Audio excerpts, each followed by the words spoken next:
इस व्यापक बेईमानी को हटाया और मिटाया जाए। जिन गुणों के कारण किसी व्यक्ति, समाज अथवा राष्ट्र का वास्तविक सम्मान एवं उत्कर्ष होता है, उनमें ईमानदारी का विशेष स्थान है। अंग्रेजी की एक कहावत है, honesty is the best policy. ईमानदारी सर्वश्रेष्ठ नीति है। इस कहावत से स्पष्टतः ध्वनि आती है कि जो व्यक्ति सत्य, न्याय तथा ईमानदारी का व्यवहार करता है, किसी काम अथवा क्षेत्र में कठिनाई नहीं होनी चाहिए। जो नीतिमान है और जिसकी नीति उत्तम होगी, असफलता उसके भाग में कम से कम ही आती है। मनुष्य की सफलता एवं प्रगति अधिकांश में समाज की सहायता, सहयोग पर ही निर्भर रहती है। कोई कितना ही गुणवान, बुद्धिमान, विद्वान एवं कार्यकुशल क्यों न हो, यदि समाज सहयोग करना छोड़ दे तो उसके गुण किसी काम न आएंगे।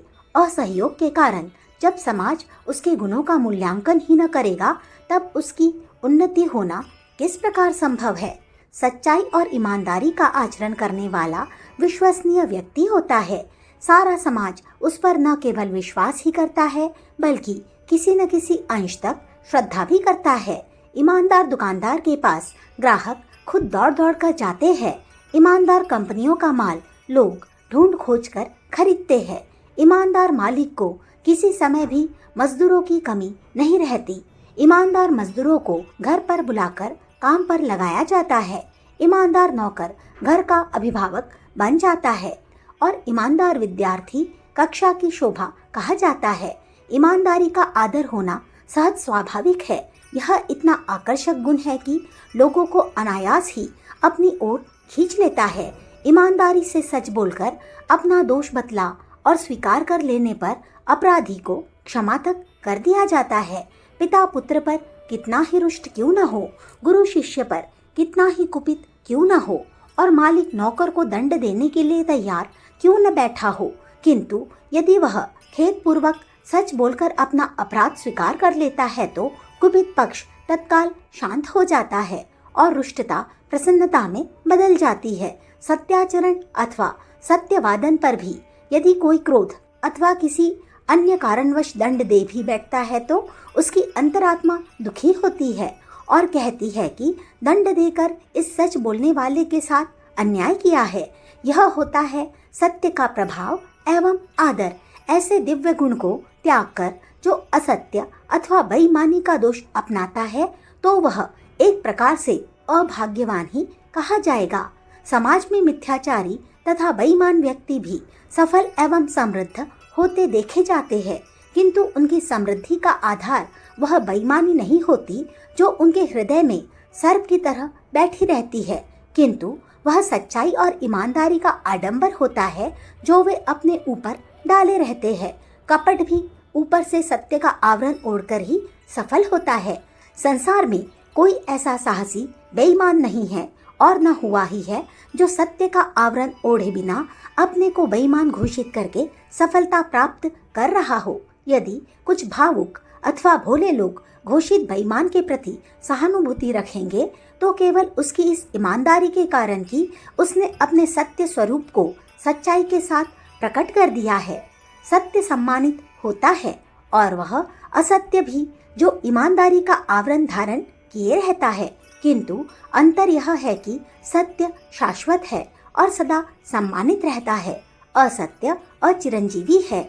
आवरण हटते ही जिसे कि शीघ्र हटाना ही होता है, अपनी अधम स्थिति में पहुंच जाता है और फिर उघरे अंत न होई निबाहु, काल नेमि जिमि रावण राहु का सिद्धांत चरितार्थ होता है। छल कपट का भेद खुलने पर समाज के तिरस्कार, अपवाद, अवहेलना, लांछना, अपमान, घृणा तथा असहयोग आदि का इतनी दूर तक लक्ष्य बनता है कि आखिर नष्ट होकर ही रहता है। नियमों की परिधि में आ जाने पर तो उसे कारागार तक की यातना सहनी पड़ती है। इस प्रकार मिथ्याचारी को ऐसी कौन सी दुर्गति है जो उठानी न पड़ती हो। बेईमान व्यक्ति की समाज में साख उठ जाती है। उसे पग पग पर सहयोग के लाले पड़ जाते हैं। जहाँ किसी ईमानदार की हानि पर लोग सहानुभूति से आर्द्र हो उठते हैं और अयाचित ही सहायता सहयोग का हाथ बढ़ाने लगते हैं, वहाँ किसी बेईमान के पतन पर लोग हंसते और मनोरंजन करते हैं।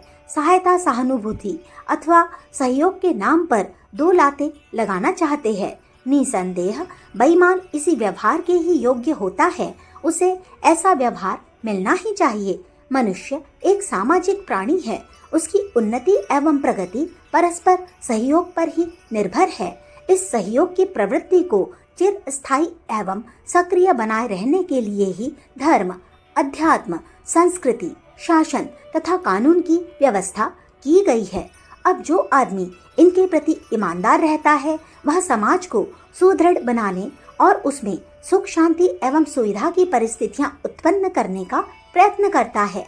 इसके विपरीत जो इनके प्रति बेईमानी बरतता है, निश्चय ही वह समाज को अव्यवस्थित करने और उसके प्रसन्न प्रवाह में कलह, कलेश एवं कष्ट, कुत्सा का विष घोलने का अपराध करता है। बेईमान व्यक्ति अपनी दुष्प्रवृत्ति से समाज में अविश्वास का वातावरण उत्पन्न करता है। एक की देखा देखी दूसरे भी बेईमानी करने पर उतारू होने की सोचता है।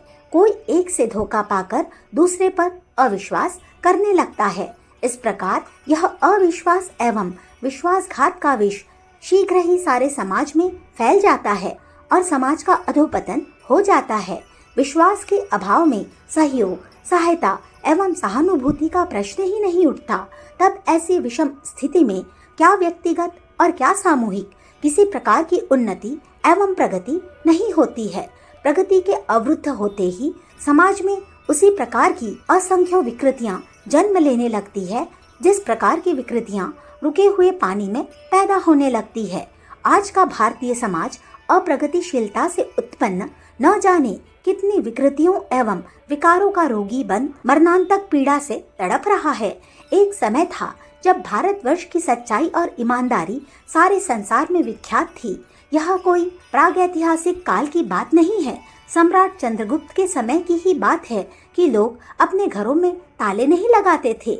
लेन देन में किसी प्रकार की लिखा पढ़ी नहीं की जाती थी। रास्ते में चोर डाकुओं के भय से चौकी पहरे की आवश्यकता न होती थी। यह वर्णन इतिहास का सत्य है, वह भी उस इतिहास का जो भारतीयों ने स्वयं नहीं लिखा, बल्कि फाहियान और हुएनसोंग जैसे विदेशी यात्रियों ने अपनी आंख से देखकर लिखा है, जो कि उस काल में भारत का भ्रमण और यहाँ के दर्शन, धर्म और सभ्यता संस्कृति का अध्ययन करने के लिए आए थे। न केवल जनता ही बल्कि शासक सम्राट तक हराम का पैसा लेने से घृणा किया करते थे। अश्वपति, जनक आदि पौराणिक तथा समुद्रगुप्त, विक्रमादित्य, भोज और यहाँ तक कि औरंगजेब व बहादुर शाह जैसे सम्राट परिश्रम पूर्वक पुस्तकें लिखकर, चटाइयाँ बुनकर तथा टोपी आदि सीकर जन सामान्य की तरह जो उपार्जित करते थे, उसी से अपने राज परिवार के साथ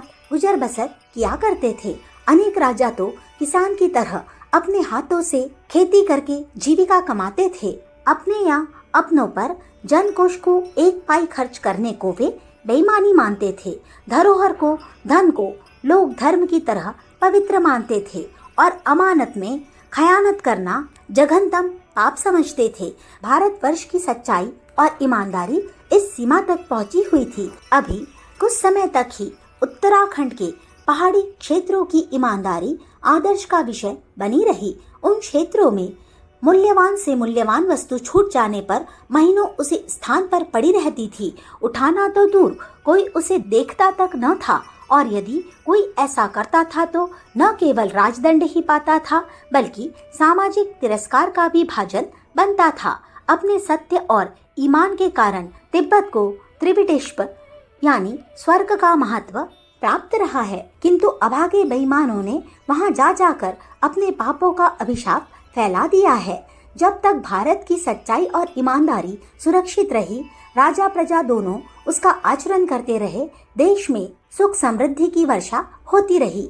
अकाल, भूखमरी और गरीबी देखने में न आती थी। सभी सुखी और संतुष्ट रहा करते थे, और यही वह स्थिति थी जिसमें विद्वानों, महात्माओं, शूरवीरों और आदर्श पुरुषों का आविर्भाव संभव था, जिन्होंने भारत को जगत गुरु की पदवी से विभूषित कराया। किंतु आज खेद है कि आज वही जगत गुरु की पदवी से विभूषित भारत भिखारी बन गया है।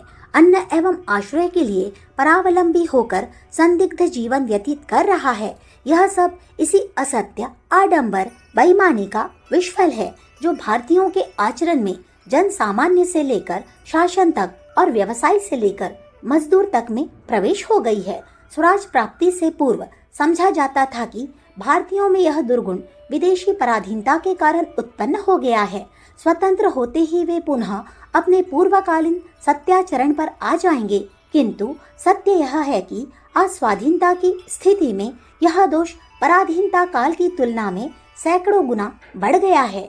आज स्थिति यहाँ तक शोचनीय हो गई है कि चोरबाजारी, भ्रष्टाचार, रिश्वत, मिलावट, मुनाफाखोरी, मक्कारी, प्रवंचना, ठगी आदि को दोष नहीं, व्यावसायिक चतुरता एवं कुशलता समझा जाने लगा है।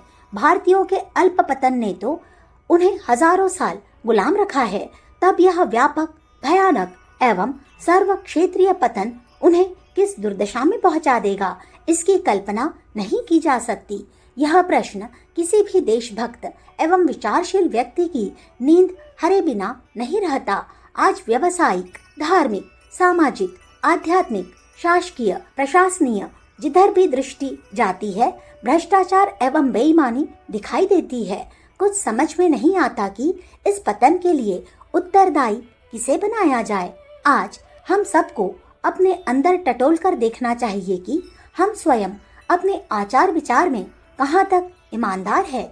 हमें अपने अंदर की सारी बुराई स्वयं ही निकालनी होगी और तभी हम सब सामूहिक रूप से इस पापपूर्ण अभिशाप से मुक्त होकर सुख शांतिपूर्ण वह जीवन बिता सकने के योग्य होंगे जिसको मानवीय जीवन कहा जा सकता है।